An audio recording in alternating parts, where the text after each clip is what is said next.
ভারত বাংলাদেশ সীমান্তে চরম উত্তেজনা। কুড়িগ্রামে অবৈধ পুশিনকে কেন্দ্র করে সীমান্তে উত্তেজনা। কুড়িগ্রামের বৌমারী উপজেলার বড়াইবাড়ি সীমান্তে ১৪ ব্যক্তিকে পুশিন করাকে কেন্দ্র করে বিজিবি বিএসএফের মধ্যে উত্তেজনা বিরাজ করছে।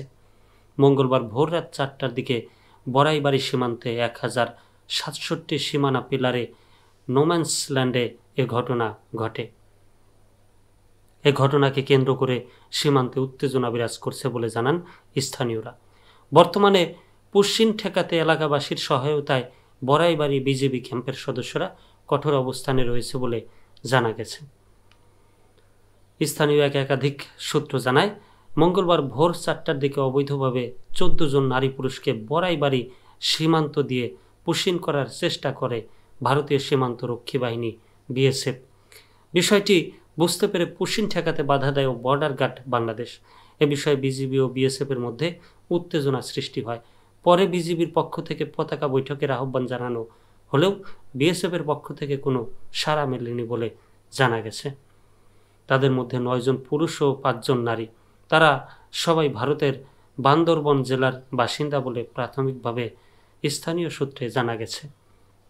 ওই এলাকার খোরশেদ আলম, মোয়াজ্জুদ্দিন, নুরুল হক সহ কয়েকজন জানান, ভারত থেকে কয়েকজন ব্যক্তিকে বাংলাদেশে ঠেলে দিচ্ছিল বিএসএফ।